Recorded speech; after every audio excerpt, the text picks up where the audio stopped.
Na-scam na ba? Na-scam na ba? Kaya ganyan lang yung ano? Muntik pa lang. Muntik pa lang po. Ikaw, Sir Verse, may personal experience ka po ba na ano ka din? Meron. Biro. Ako na. Alam na niya. Tingnan mo ako na mismo. Ako na So, mismo. kasama ka sa 77. So, tigilan mo ako tayo. Kasama ako dun sa 77.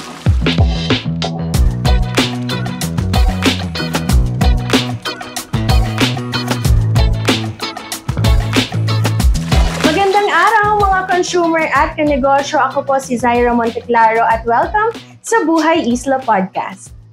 Ako naman po si Patricia Sotomayor at ang programang ito ay atid sa inyo ng Department of Trade and Industry, Mimaropa. Sa bawat isla ng Mimaropa, may kwento kang maririnig at makikita. Tara na tuklasin ang buhay sa isla. Ayan. So, Ate Isha, question. Mahilig ka ba mag-online shopping? Hindi ko masasabing mahilig ako mag-online shopping, pero namimili din ako online. Pero may kilala ako na mahilig mag-online shopping. Kilala mo siguro yun. Yung tipong pag kumatok yung delivery rider, ang kasunod na, Zaira po. Ay, ako pala yun. Sorry. Akala ko paramihan kasi ng parcel. Anyway, nasabi mo kanina na medyo hesitant kang mag-online shopping. Bakit? Kasi para bang natatakot ako, parang masascam ako, di ba? Kasi paano ba yun? Mahahabol ko pa ba yung online seller? Or mababawi ko pa ba yung mawawala sa akin? Paano ba ako magre-reklamo? Parang ganun yung mga naisip ko. Parang iniisip ko palang napapagod na parang talaga matrabaho. Matrabaho siya. Ako kasi, ewan ko, parang confident naman ako mag-online shopping kasi alam ko na meron tayong mga rights bilang consumer. Ay, wow! Sige nga, kung alam mo, magbigay ka nga ng consumer Magre-recite rights. pala. Wait lang. Ayan, yan tayo. Baka mapagalitan ako ng guest. Ang alam ko, meron tayong right to basic needs. Ay, alam. Check. Oo nga. Right to healthy environment. Check. Check. Right to representation. Check. Okay. Pero ang favorite ko doon is the right to redress. Kasi doon pumapasok yung magpa-file ako ng complaint. And kung mahahabol ko ba for refund yung na-scam sa akin if ever. Dagdag na rin natin, Zaira, dyan yung right to choose, right to safety, right to information, saka yung right to consumer education. At tamang-tama, speaking of consumer education, makakasama natin ngayon para i-educate pa tayo, no? At saka tulungan tayong maipaliwanag pa ng ayos yung topic natin for today. So kasama natin for today ang Chief Trade and Industry Development Specialist ng DTI Mimaropa, Sir Versuelo R. Garcia III. Sir Vers, welcome to Buhay Isla Podcast. Yay! Diba? Thank you, Miss Isha and Miss Zaira.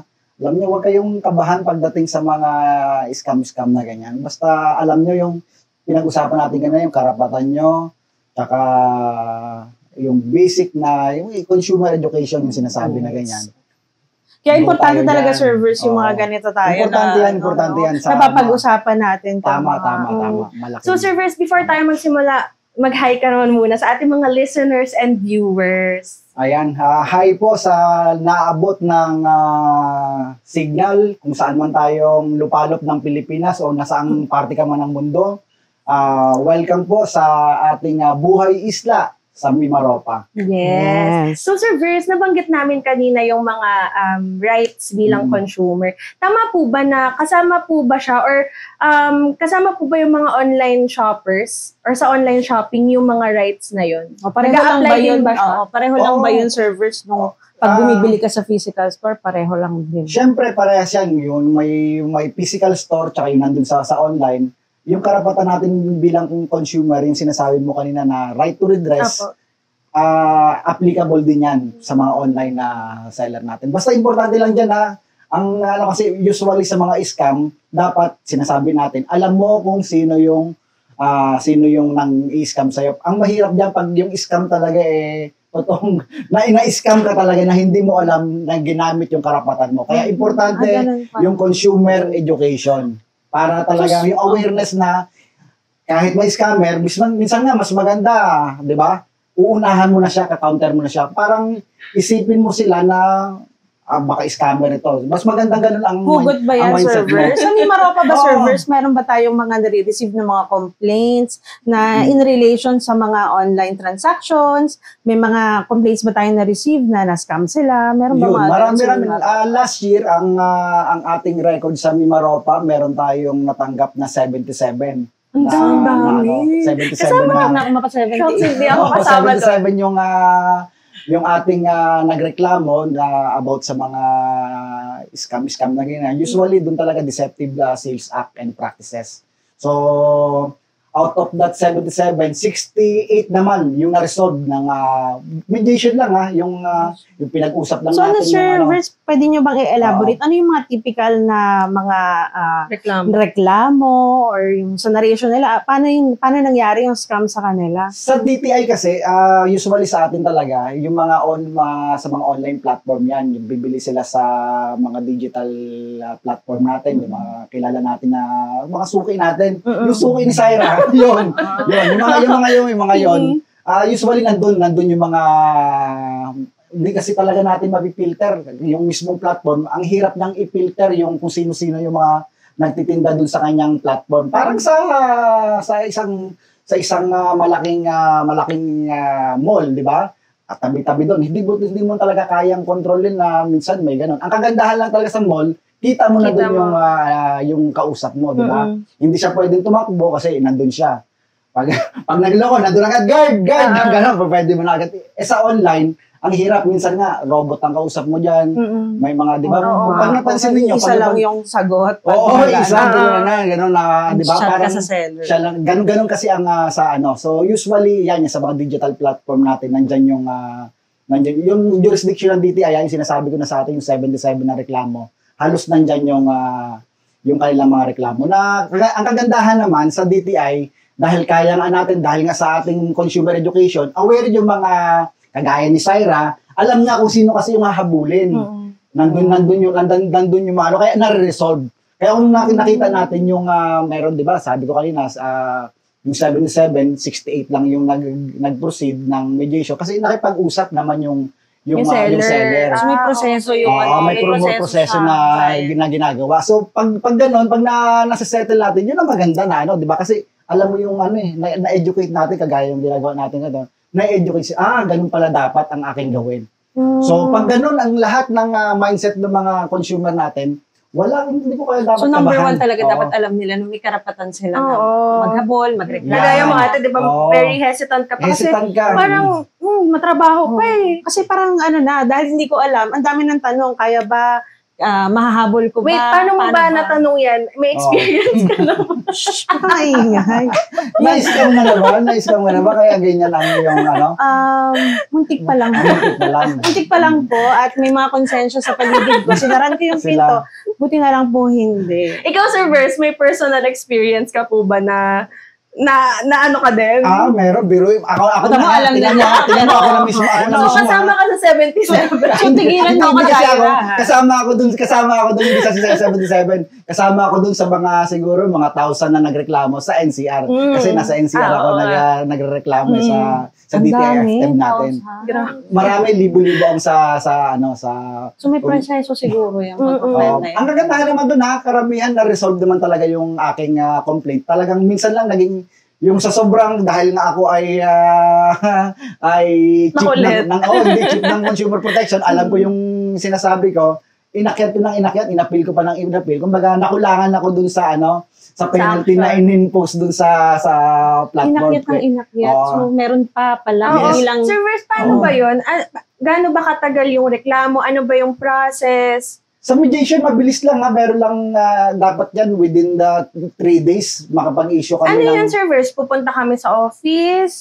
Kailangan ba dala namin yung defective na product or yung, kunwari, umorder ako ng damit, pero ang dumating, dos por dos. Bakit hindi mo pa ako diretso order ako ng AirPods at dos por dos yung dumating. Ganon? Hindi naman, hindi yun. Pero mas bagay dos por dos yan.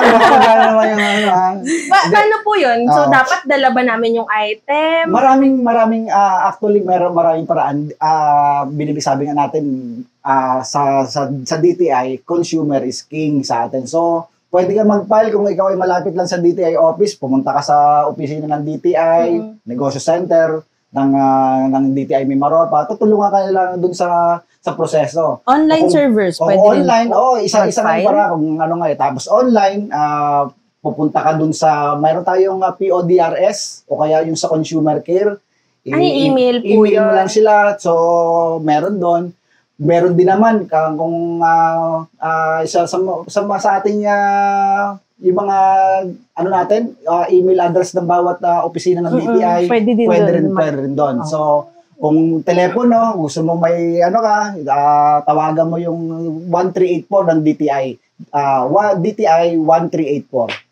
So, ang dami parang paraan. Pwede, maraming paraan na kung ano yung so, mga kagaya ko na hesitant, hindi naman dapat matakot kasi maraming paraan. Lalo na may cellphone ka naman Lahat nandiyan, pwedeng pantawag, pwedeng pang text, pwedeng pang... So, sobrang daming pwedeng contact in servers. Siyempre, meron dyan mga pumapasok na makareklamo lang naman din. So, lahat ba ng mga online scams or reklamo, pumapasok ba siya sa DTI? Sa jurisdiction ng DTI? Sakop ba siya ng DTI? Lahat ba ng reklamo? Paano yung mga sa scam naman? Pang investment scam? Ano po yung limit nung sakop natin? Ang DTI, basta may product na involved, yung kasi ang yan yung mga sinaunang sinaunang scamming, yung mga pyramiding yung tinatawag natin. Ngayon, nag-evolve na alam nyo naman ng mga scammer, masyadong innovative yan. So, dati, kala natin, ganun lang ang mga pang-i-scam, yung mga sa pyramiding, yung may ganyan. So, nag-evolve na yan. So, ngayon, dahil nga nag-evolve sila, dapat tayo sa DTI, ganun din tayo sa part ng government. So, tayo, dati parang hirap na hirap pa tayo pag mga platform yung pinag-uusapan natin. Pero ngayon, may kami mismo sa mga DTI offices, may direct access kami dun sa mga online platform natin. Kumbaga may dedicated line tayo doon na para directly, kunyari hindi nakikipag-coordinate to si ganito, pwede nating diretsuhin na, bakit si ganitong platform, may reklamo kami, hindi nagre-respond. So mayroon tayong mga ganun na sa DTI. Usually sa mga online platform about Deceptive Sales Act, yun yung karamihan Deceptive Sales Act sa mga online platform, yung product mo, di ba? Sabi niya ganito, iPhone ang binibili mo, yung pala iPhone ang binigay niya sa inyo, di ba? Mga ganon. So pwede ganon yung mga tinatanggap o kaya ang binibili mo ay may actually may isa tayong USEC na ganyan, bumili siya ng kaala niya, ang ganda ng laki-laki ng item na binibili niya doon na pinapakita. Pero dumating sa kanya, ganun lang na ganun sa nakabay. So nireklamo wala talagang walang pinipili. Walang pinipili, gano'n. So nireklamo ni Yusek, yun, okay na resolve via DTI. At kahit sino naman servers ang lumapit sa DTI at magreklamo, talaga namang ina-action na nila. Tama naman, syempre naman, kasi doon naman sa atin sa DTI, wala tayong pinipili diyan. Basta may tumanggap tayo, meron tayong turnaround time, 3 days. Kasi minsan nga servers, di ba, kahit no wrong door policy tayo. So, kahit hindi sa jurisdiction natin. Pero kaya kita mo, paborito ka sa atin. Gusto sa atin, sabi nga na namin, ay hindi po sa amin na jurisdiction yan. Pero sabi, sige na po, kahit na kasi alam namin na kapag DTI yung ang pinasok namin sa DTI yan, kahit na hindi nyo jurisdiction yan, pumapayag. So, ganun kasi karamihan, kahit yung may mga reklamo sa atin, marami tayong na-resolve na kahit hindi natin jurisdiction. Kasi nga, yung pakiusap ng mga maliliit natin, pag nakita mo rin kasi talaga yung mga biktima nila, So, sige, subukan po natin na pero pag ang sinasabi nga namin yan, hindi po namin jurisdiction yan. Kapag hindi kayo nag-usap talaga i-endorse yan, i-endorse na po talaga namin yan. I-elevate yan kapag hindi talaga kayo nagkasundo. At ang problema, servers, yung like for example, hindi naman legitimate na business yung binilhan niya. So, paano yun? Parang tao lang. Yung naging online yung transaction nila. Hindi registered. Hindi registered business. Yan lang yung sinasabi natin na hindi nakapanood ng mga consumer care webinar ng DTI yan.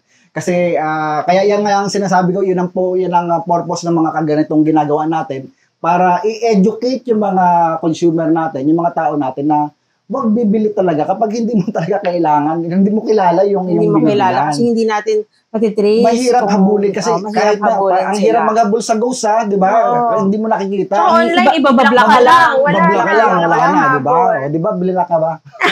So, paano sir version? Kapag gano'n, saan ako lalapit? Pwede pa rin ba sa DTI yun? Or meron pa ba tayong Basta deceptive basta deceptive sales act, pwede naman sa atin na. Kaso paano yun, sir, first kung blinak na nga ako nung seller? Basta may yung address naman, legit yung address niya, yung mga kaya pa rin natin. Pero pag talagang wala na, ang alam ko lang, servers, yung pangalan niya or yung ginamit niyang business paano kung hindi din totoo yung pangalan? Yun ang dyan. Kaya ito, may tip ako sa inyo dyan, bago kayo kunyari, di ba, nagpapa-advance ng bayad. Usually, ganyan yung sa mga online seller. Down payment. Mag-down ka muna sa akin ng ganyan. Pag nagbigay ng numbers, di ba, sabi, dito mo i-deposit yung down payment.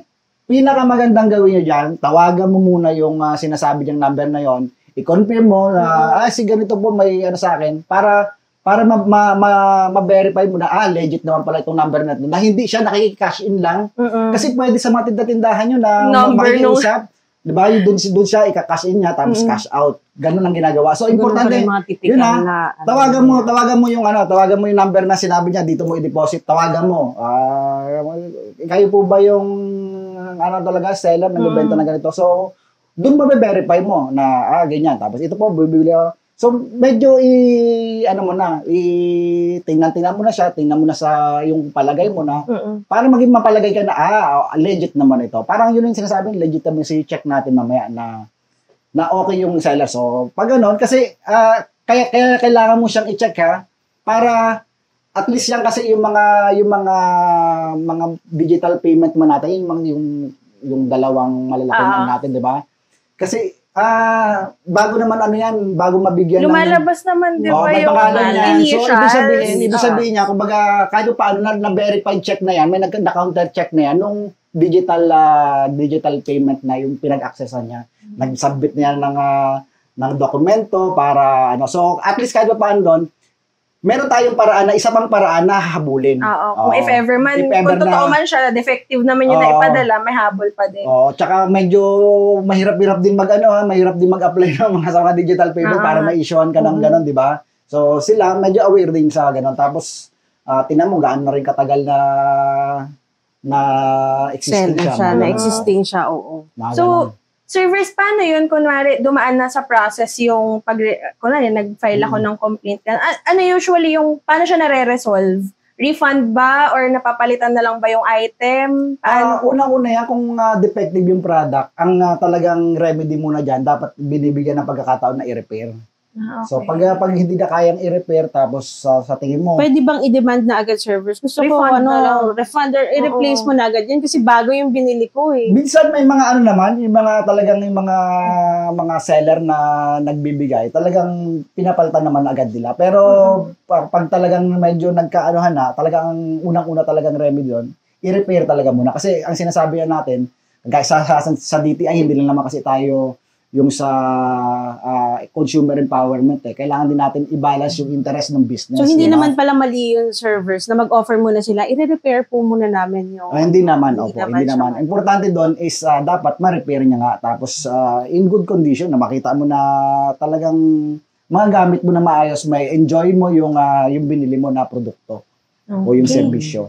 Ayan, ang dami na nating natutunan kay servers. Servers, bago natin ipagpatuloy yung kwentuhan natin, sasagot muna tayo ng isa sa mga dalas na tanong ng ating mga negosyante. Paano nga ba makakasali sa mga trade fair ni DTI? Sagot ka ni Ate Ruby sa ating special segment na #RubyReads. Hello mga kanegosyo at consumer! Narito tayo ngayon upang magbasa ng katanungan mula kay Aling Obang para sa #RubyReads. Mars, gusto kong sumali sa trade fair ng DTI. Paano nga ba ako sasali? Pumunta sa pinakamalapit na DTI o negosyo center at mag-fill out ng application form. Usually, ang mga requirements dito ay DTI, SEC or CDA, BIR-related documents, and business permit. Hanggat maaari, dapat DTI-assisted ang iyong negosyo. Dapat din locally sourced and made ang iyong mga produkto. May additional documents na hihingin kapag national o international trade fair, tulad ng FDA LTO at FDA CPR. So, servers, bukod po doon sa mga napag-usapan na natin kanina ng mga online scam sa involving products. Ano pa yung ibang mga online scam or yung mga typical na nirereklamo ng mga consumers natin, yung mga na-experience nila na scam? Yeah, although ito disclaimer ko na rin na ito ay hindi jurisdiction ng DTI, pero dahil nga sabi natin kanina, 'di ba, no wrong door policy. Marami tayong natatanggap ngayon yung sa mga nagbibigay ng link dun sa mga text, nag-text sa inyo na may link doon na nilalagay. Yun yung typical ngayon na kumakalat na naging innovation ng mga scammer. Paano Ito yung link servers? ito yung tinatawag, mayroon kasi silang ginagamit na IMSI catcher. Ito yung IMSI catcher. Ito yung meron silang parang gumagamit sila ng fake satellite na ini-intercept nila yung legitimate na tower, ini-intercept nila yon para kunwari na sila legit yung nag-text sa inyo. So ikaw naman akala mo legit nga siya, i-click mo yung link. Pag-click mo ng link na yon, parang ang mangyayari na doon, parang naagaw nila yung Information or yung mismong halimbawa, 'di ba, usually sa mga digital platform yung mga nag-text na yan mga digital payments. So, pag nila yung pera. Yes, na-access din nila yung nakokontrol na nila. kahit pinindot mo lang po Pag yung pinindot link. mo yung link, magugulo biglang pag napindot mo yung link, magugulo lahat yung mapapa-enter ka, sabihin, dahil sabi mo, Kung saan ka dadalhin nung hindi, link, siya, may maguguluhan ka na sa, pag-link mo na yan, parang, madidisrupt yung connection mo dun sa online na payment mo. So, ikaw naman, dahil sabi mo, parang di uulit-ulitin mo. Mapa-enter ka ng PIN. So, pag nag-enter ka ng PIN doon, di ba, may darating sa'yo, PIN, maya, out of control ka na doon sa iyong, So sabi mo, bakit ikot na lang ng ikot itong aking digital payments?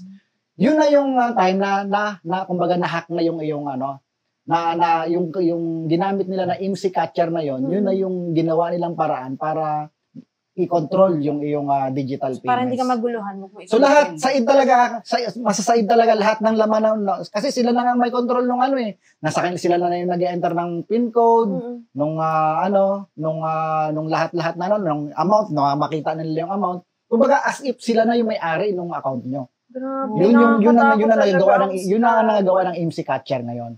Actually, may nahuli na ganyan dun sa may yung COMELEC na yung NBI natin.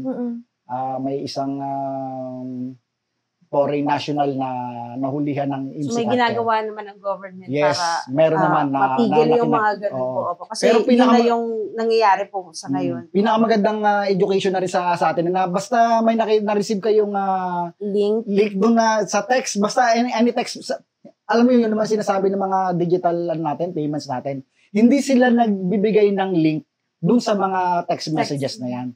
Kung gusto nyo pumasok sa kanila, doon kayo pupasok sa kanilang mismong platform. Kailangan mo i-update yung password mo, i-click mo yung link na to para ma-update. May mga ganun ba servers na? Kung ano-ano na instruction, basta i-click yung link. Yun, may dapat instruction. Careful tayo. Ang nangyari doon ang link, pag tinignan mo yung link na pinapaklik nila, may dinudugtong lang sila na letter I para magmukhang, halimbawa, Syra yung pangalan mo, syra@gmail.com.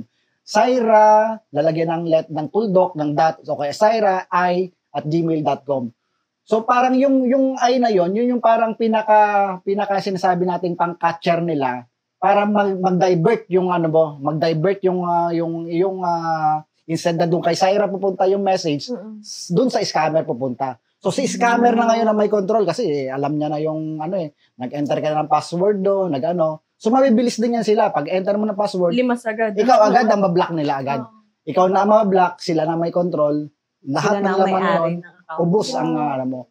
So, ang hirap, yun ang sinasabi natin, ang hirap ng bawiin pag mga ganun. So, pag na-experience ko yung ganyan server, saan ako pupunta? Saan ako magre-reklamo? So, ako i-re-report yun. Yan, marami.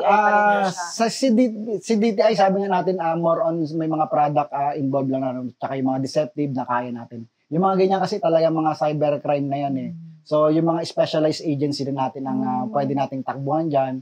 And sa atin, talagang nakakalungkot man, pero ang hirap na bawiin kapag ganun yung nangyari. Kaya ito nga, maganda itong nangyari sa atin na consumer education, ito pinag-uusapan natin ng ganito, para maging aware sila na wag ka mag-click ng mga link dun sa text messages na natanggap mo. Kasi hindi talaga totoo yun kahit nasabi nila. Ang sinasabi kasi talaga ng mga digital payments natin, pumasok ka sa mismong platform nila, doon ka ano. Para kahit pa paano, pag doon ka sa platform nila at doon ka pa rin na-scam, pwede na natin kasi doon na mismo, pwede si platform mismo. May habol tayo sa kanila. Yes, kasi si digital platform is a registered company yan, well-known company yan.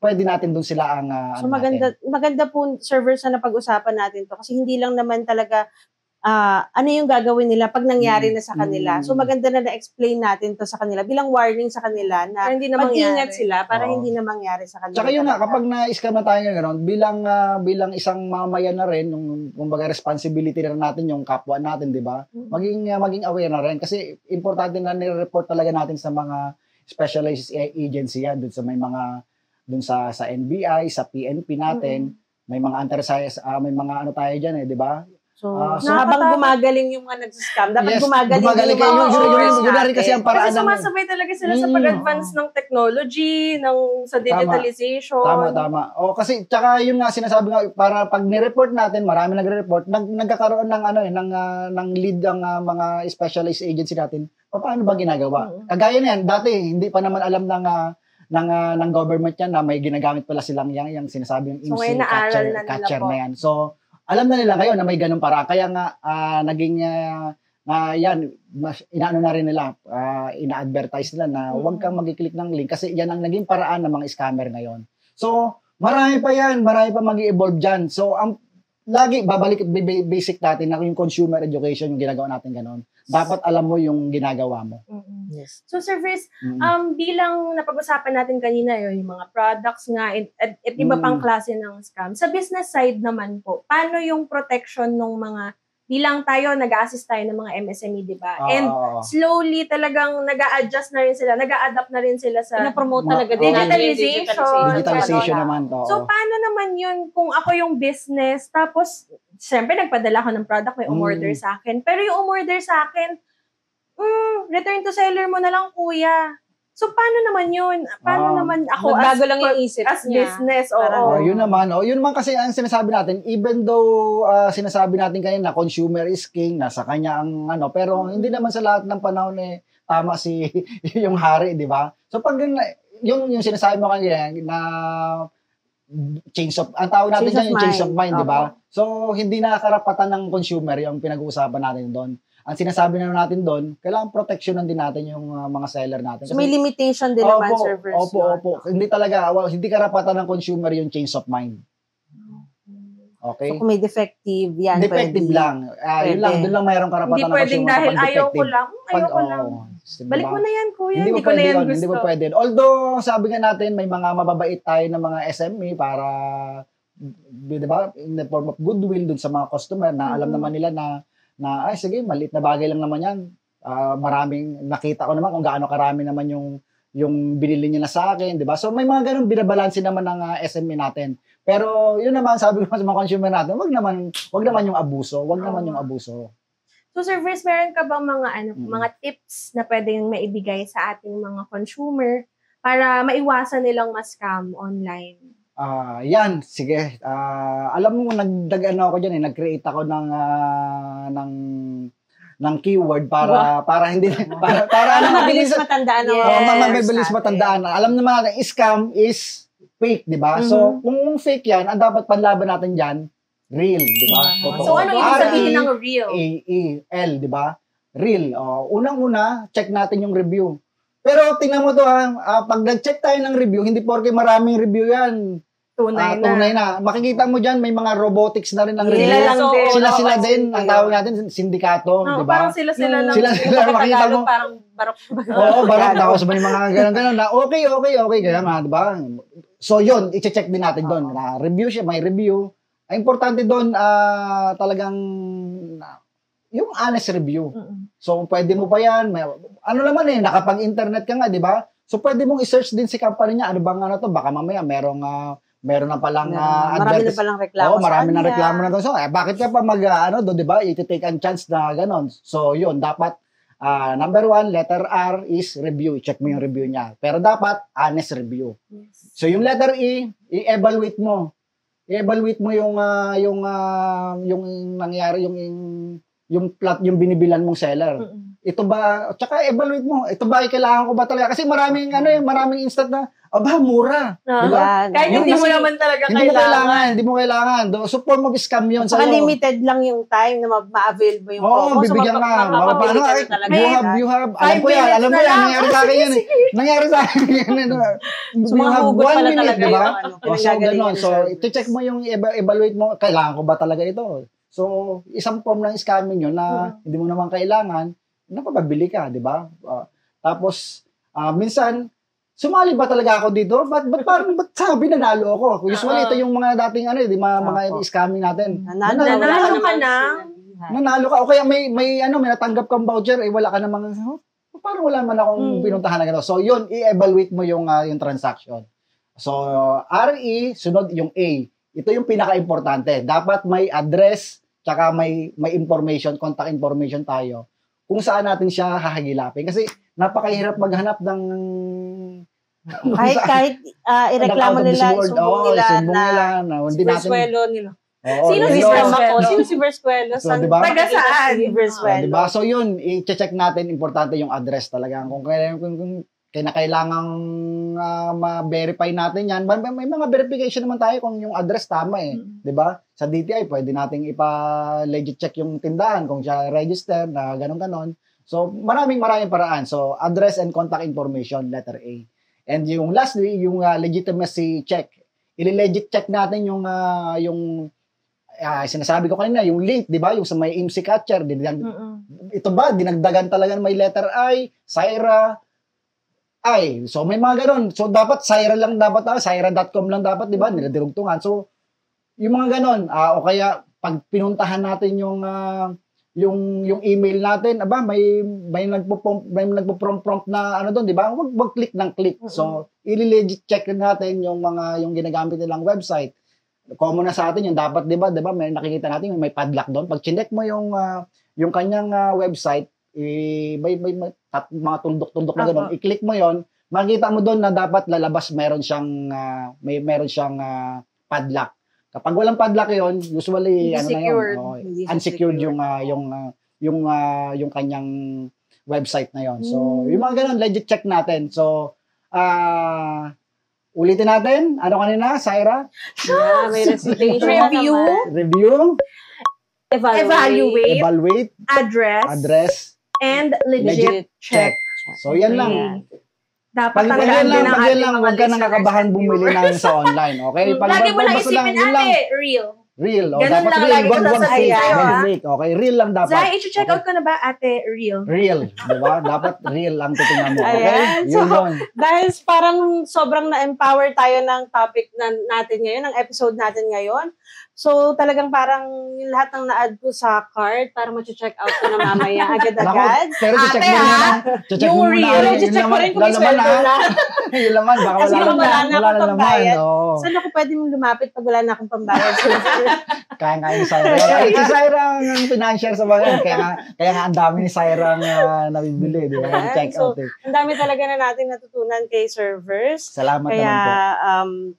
Bago tayo magpaalam servers, baka meron pa po kayong additional na gustong sabihin or pasalamatan sa ating mga listeners or viewers. Yun lang sa atin, ang importante talaga yung kagagayang ginagawa natin, consumer education. Kung lahat ng bawat consumer ganito na nakikinig sa atin, kahit sa atin isa lang tayo sa mga sa mga ganitong programa. Napakaraming programa ng DTI na talagang tinuturuan tayo na paano maging wais na consumer.